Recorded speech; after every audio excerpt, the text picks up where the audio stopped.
Hi, I'm Dr. Michael Brisman. I'm a neurosurgeon. I specialize in trigeminal neuralgia. I'd like to discuss today treatment options for trigeminal neuralgia and how to decide which is the right or best option for a particular patient. The first most critical issue is deciding that the patient has trigeminal neuralgia. Trigeminal neuralgia is a specific type of facial pain where people get sudden, brief, sharp, severe electric shock or stabbing pains in the face in the area of the trigeminal distribution from the top of the head, forehead, cheek, jaw areas that are often triggered by light touch and usually respond to Tegretol, an anti-seizure medicine. The first treatment for trigeminal neuralgia is going to be medicines. Usually the best medicines to try initially are the anti-seizure medicines Tegretol or Trileptal.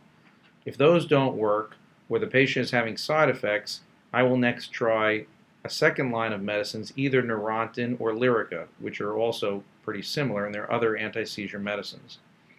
Many patients will benefit from the medicines, and many patients will also have episodes of spontaneous remission, where the pain can just go away on its own for weeks, months, or years. If the patient is not responding to medicines, either they're having persistent pains or they're having significant side effects, then a procedure can be considered. There are two major types of procedures. One type involves moving the presumed blood vessel away from the nerve, and this is called the microvascular decompression. The other option is to do a slight injury to the nerve or a nerve injury procedure, and these can be done either through a needle, which is called percutaneous trigeminal rhizotomy, or with superfocused radiation with a device called stereotactic radiosurgery or gamma knife. For young patients who are healthy and have no significant medical problems and do not have multiple sclerosis, I like to do the MVD. I think it is the bigger of the procedures, however, it tends to have the bigger return. It's more likely to be curative, people are more happy with it, but again, I like to do it for people who are young, and by that usually I prefer under 65, although again, these are not absolute rules, but preferably under 65, healthy, no other significant medical problems, no multiple sclerosis, clearly has trigeminal neuralgia.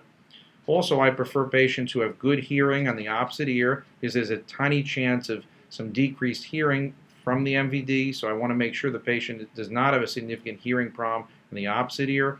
Also, I do not prefer to do MVDs on patients who have had prior MVDs.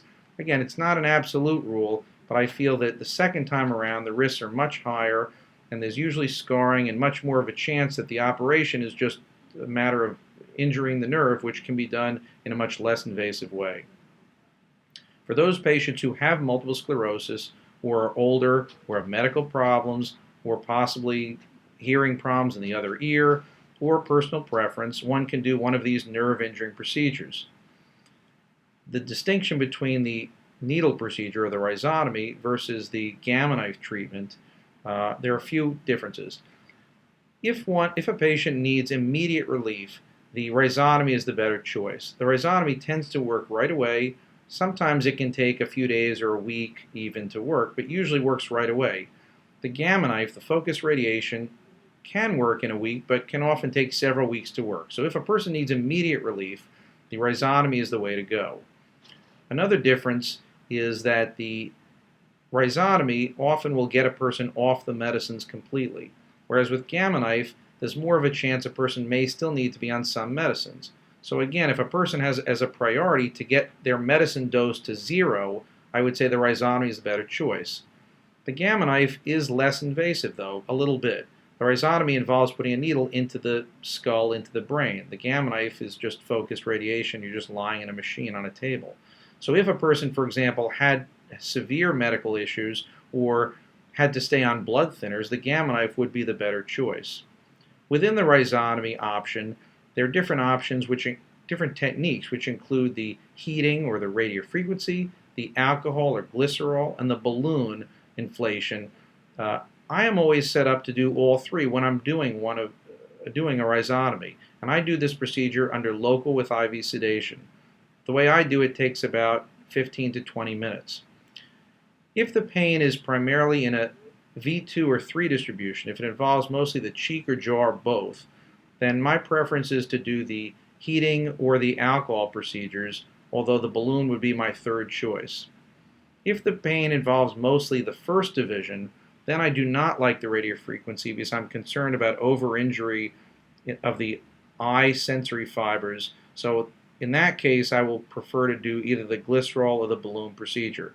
In any event, I'm always set up to do all three because sometimes there are technical issues during the procedure with one or the other that makes the other more preferable. When it comes to radiosurgery, I do almost all my radiosurgery for trigeminal neuralgia with a Gamma Knife machine. I think there's just the most data with it, and I find it the easiest to use, but other machines can be used as well. Within the nerve injuring procedures, the nerve injury can be done in a mild, moderate, or severe fashion. My preference is to use a mild to moderate injury.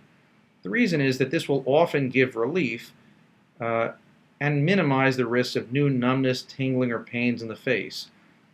Though it is true that a more severe injury to the nerve, either through the rhizotomy or Gamma Knife, will give a longer lasting and more certain relief of the pain, a more severe injury will also be more likely to cause new numbness, tingling, pain in the face, and in extreme forms, a condition called anesthesia dolorosa. As a result, the way I do it, I tend to do mild to moderate procedures, and if needed, I will repeat the procedure. In summary, there are good procedures for trigeminal neuralgia, and there are different considerations for which would be the best treatment for a given patient. Thank you.